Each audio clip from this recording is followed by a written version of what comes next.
कितने बजे के आसपास से घटना हुई हो? ये करीब 7 बजे हुआ। मैं 6:37 को गाड़ी इधर निकला, 7 बजे एक्सीडेंट हो गया। और 7:09 को मैं मेरा डिपार्टमेंट का हेड को फ़ोन किया क्योंकि एक्सीडेंट हो गया, मैं आज ड्यूटी नहीं कर पाऊँगा।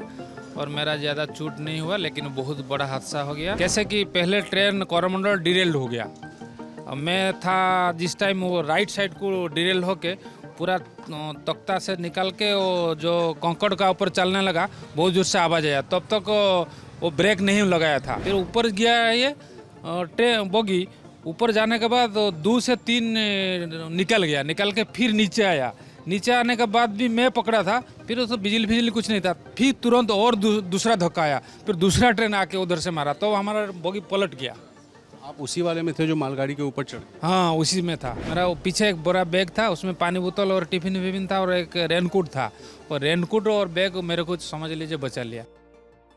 बालाशोर में हुई ट्रेन दुर्घटना में जो लोग जिंदा बच गए उन्होंने मौत को देखा है। और ऐसे ही मौत को देखने वाले हैं वृंदावन बारिक, जो कि 51 साल के हैं और यहीं बालाशोर के रहने वाले हैं। वृंदावन जी, आप किस कोच में थे और किस ट्रेन में थे? मैं कोरोमंडल में था, S2 में था। कहाँ जा रहे थे, कहाँ से? मैं बालेश्वर से जाजपुर जा रहा था। काम के सिलसिले? मेरा नाइट ड्यूटी था। मैं नीलाचल इस्पात निगम में ड्यूटी करता हूँ। उस दिन मेरा नाइट ड्यूटी था।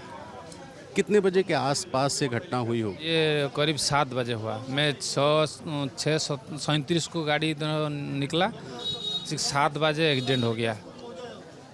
आप बस ट्रेन में चढ़े ही थे और उसके तुरंत बाद थोड़ी देर बाद घटना? मैं 7:09 को बाहर निकल चुका था। 7 बजे हुआ एक्सीडेंट।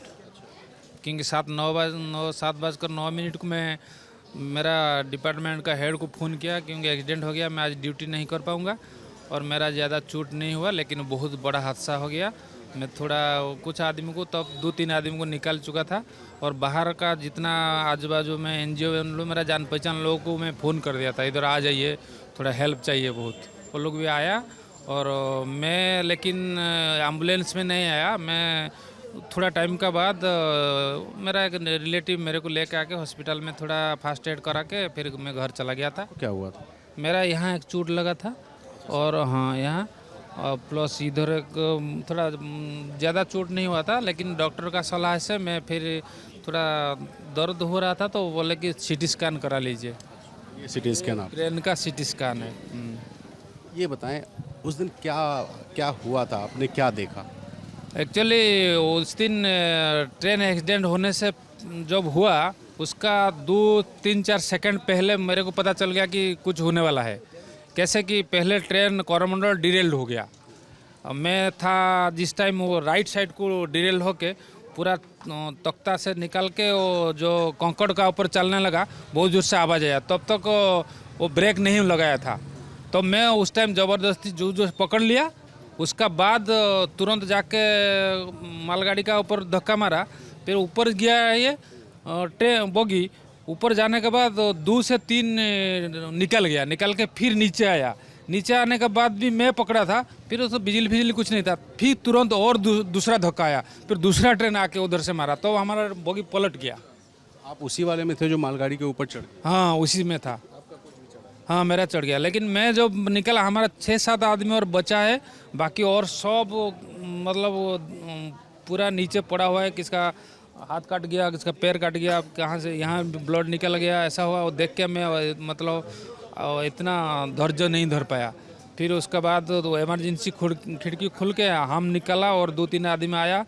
और बाद में बाहर वाला आदमी को बुलाया। वो लोग पहले हेक्सा फेक्सा कुछ काट कूट के सब शुरू किया, तब मैं चला आया। आप लोग का कोच मालगाड़ी के ऊपर चढ़ा? मालगाड़ी का ऊपर चढ़ गया, चढ़ के फिर नीचे गिर गया। उसमें उस वक्त क्या स्थिति थी, मतलब? वो तो बिजली नहीं था, वो पूरा ऊपर गया फिर नीचे फिर तुरंत आया तो मैं पकड़ा था। उस टाइम मेरा बैग मेरे को बचा दिया। मेरा वो पीछे एक बड़ा बैग था, उसमें पानी बोतल और टिफिन विफिन था और एक रेनकोट था। और रेनकोट और बैग मेरे को समझ लीजिए बचा लिया। क्योंकि मेरे नहीं तो मेरा ऊपर 2 आदमी चढ़ गया, मेरा साइड में 2 आदमी हो गया था। ऐसा वो सिचुएशन मतलब इतना क्या हुआ वो तो 2-3 सेकंड का मामला है, कुछ बता नहीं पाएंगे इतना। मतलब जो हुआ 4-6 सेकंड 10 सेकंड में सब कुछ में हो गया। इतना जोर से आया, मैं ये हाथ को पकड़ा था, ये देखिए मेरा हाथ को तुरंत खींच लिया, फिर ये हाथ भी पकड़ा था, फिर जाके इधर मेरा मार हो गया, फिर थोड़ा सा हुआ, ज़्यादा नहीं हुआ। बैग ने कैसे बचाया? बैग जब ऊपर गया जाने के बाद जो फिर छूट दिया, तो मैं गिरने का टाइम में मेरे को बैग बचा लिया। हाँ, नीचे वाला, नहीं तो मेरा कमर टूट जाता। अच्छा, उस कोच में क्या पूरा कोच भरा हुआ था? पूरा कुछ भरा हुआ था साहब, मैं खड़ा हुआ था। इतने लोग थे कि खड़े भी? हाँ, मैं खड़ा था, मेरे को सीट तो नहीं मिला था। ऐसा भी हम लोग एमएसटी वाला लोग का सीट नहीं रहता है, फिर खाली रहने से हम किसी को अप्रोच करके बैठते हैं। लेकिन उस दिन मैं किसी को अप्रोच भी नहीं किया। मैं सोचा उधर एक औरत बैठा था, मैं उसका पास थोड़ा दूर में खड़ा हुआ था, मैं बैठा नहीं, लेकिन सीट पूरा भरा हुआ था। मतलब 70 सीट कैपेसिटी है, लेकिन उसमें 300 से 200 250 से 300 आदमी था। और सबसे ज़्यादा जो मर गया है, मैं तो था उधर, जो लोग दोनों बगी का बीच में जो था, पूरा जाने के लिए भी रास्ता नहीं है, अपना बैग फेंक रख के उसी पे तुरंत वो लोग पैर बाहर निकाल के पूरा ट्रेन पटरी का ऊपर ऐसा 8-10 आदमी पड़ा हुआ, किसका ब्लड निकल गया, कुछ हो गया, ऐसा ही मैं देखा। तो उस टाइम बचाने, मतलब जो लोग जिंदा बच गए आप जैसे, वो लोग कोई भी बचाने की कोशिश की है कि पहले खुद ही? नहीं, उस टाइम मैं देखा, मैं खुद भी मेरा मार हुआ था। मैं 2-3 आदमी को बाहर निकला, बाहर से आदमी आया, जो लोग एसी बोगी में था 3-4 मिनट पहले, वो अपना औरत बच्चा लोग को छोड़ के वो लोग भी आया। कोई भी आदमी मतलब ऐसा नहीं है, बहुत आदमी सब बचाने के लिए कोशिश किया, सब कोई भी ऐसा नहीं है, कोई बाहर का आदमी किधर का आदमी ऐसा भेदभाव नहीं किया, सबको ही बचाने के लिए आया। बाहर का आदमी आया, ट्रैक्टर किधर कैसे भी आदमी को उठा के लेके गया। आपके कोच के ज़्यादा लोग मरे? हाँ, मेरा 2 नंबर और मेरा पीछे वाला 3 नंबर में ज़्यादा मरा हुआ, क्योंकि मैं देखा 3 नंबर पूरा ऊपर चढ़ गया था। फिर 3 नंबर से 2 नंबर जब वो निकल गया, मतलब टूट गया, और 2 नंबर आके ज़मीन का ऊपर पड़ा, मिट्टी का ऊपर। उस टाइम ज़्यादा कितना मरा मालूम नहीं, 3 नंबर सबसे ज़्यादा मर गया मेरे हिसाब से, तो और सामने वाला भी ज़्यादा मरा हुआ है। फिर उस टाइम में अंधेरा था, मैं 1-2-3 फ़ोटो उठाया, लेकिन वो देख नहीं पाया। फिर मोबाइल टॉर्च में जहाँ उधर देखा। जब घटना हो गई, आप बाहर आ गए वहाँ से, तो निकल के आप हॉस्पिटल आ गए होंगे, तब सोचे थे कि इतने मर जाएंगे, 350 से ज़्यादा? मैं सोचा था 300 से ज़्यादा होगा। हाँ, मैं सोचा था, क्यों, लेकिन बाद में और पीछे और आगे जब देखा दूसरा बगी हुआ, तो ये लोग कितना आकलन कर रहा है, मेरे हिसाब से 2000 से ज़्यादा मर गया होगा। इस तरह रॉ फिगर मत दीजिए, 2000 से ज़्यादा तो ये आपका अंदाज़ा हो सकता है, लेकिन सरकार है, सिस्टम। हाँ, सरकार के बारे में मैं अभी तो कुछ देखा नहीं, पेपर कुछ न्यूज में अभी तक देखा नहीं। सरकारी आंकड़ा 275 का है, और जो रिपोर्ट्स आई हैं 288 लोगों की मौत का है। तो इस तरह से जो जितना आदमी था, मतलब एक बोगी में 200-300 था, ऐसा ही तो 5 आदमी में 5 बोगी में जितना हो गया, तो 2000 से ज़्यादा मर गया होगा, मेरा आंकड़न ऐसा है। लेकिन मैं जो निकला, मैं उस आजू बाजू में ऐसा देखा 300, मतलब दोनों आजू बाजू में 300 से आदमी ज़्यादा मर गया होगा उस टाइम। मैंने किस्मत मानते हैं अपने जिंदा रहे? बहुत मैंने खुशकिस्मत मानता हूँ। मैं ज़्यादातर भगवान हनुमान और शिव को ज़्यादा ये देता हूँ, जो इसके लिए मैं बच गया। मैं हर टाइम जय शिव शंभू, जय हनुमान की हर टाइम बुलाता हूँ।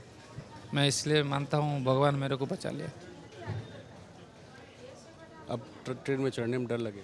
नहीं, ट्रेन में चढ़ने में तो डर नहीं लगता है। फिर काल में भी मैं ट्रेन में जाऊंगा, क्योंकि ऐसा होगा तो ट्रेन चलेगा नहीं, आदमी जाएगा नहीं। और कब क्या होता है, कुछ हमारा हाथ में कुछ नहीं है, जो होगा देखा जाएगा। हम काम करते रहें। सरकारी व्यवस्था कैसी है? सरकारी व्यवस्था सही था, सरकार का कोई प्रॉब्लम नहीं है। जो भी हुआ वो या कंप्यूटर का प्रॉब्लम या ये किसका प्रॉब्लम है, लेकिन सरकार का तरफ से कोई प्रॉब्लम नहीं है, गवर्नमेंट का कोई प्रॉब्लम नहीं है। वृंदावन जी, आपको बधाई।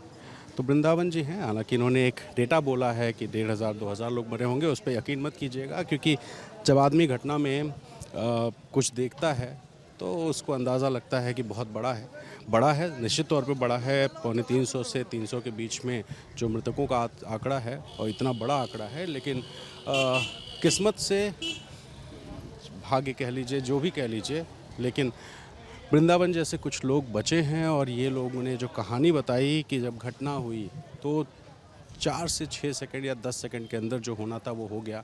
ट्रेन 128 किलोमीटर प्रति घंटे की रफ्तार से चल रही थी।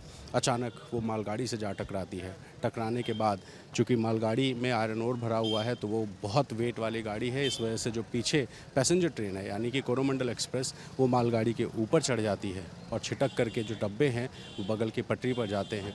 बगल से आ रही यशवंतपुर एक्सप्रेस, उसके पीछे के 2 डब्बे भी इस हादसे का शिकार होते हैं और इसमें जो अलग अलग कोचेस में बैठे लोग थे, किसी के डब्बे छिटक करके इधर पलटे, किसी के दूसरे साइड पलटे और इसमें कुछ लोगों की जान गई, कुछ घायल हैं और कुछ ऐसे भी हैं जो वृंदावन बिरक जैसे जो कि इस हादसे में बचकर अस्पताल से डिस्चार्ज हो चुके हैं और मानते हैं कि भगवान ने उन्हें बचा लिया। लेकिन फ़िलहाल ये जो घटना है भारतीय रेलवे के इतिहास के सबसे बड़े घटनाओं में से एक है और इस घटना में सरकारी आंकड़ा 275 का है, रिपोर्ट्स 288 लोगों की मौत की है, 1000 से ज़्यादा लोग घायल हैं, इलाज चल रहा है, कोशिश की जा रही है कारणों का पता भी करने की। और इस बीच में जो सबसे बड़ा जो काम है वो लोगों की सहायता का है, तो सरकार अपनी तरफ से कोशिश कर रही है। कुछ लोग अब डिस्चार्ज हो रहे हैं और हालात धीरे धीरे सामान्य हो रहे हैं।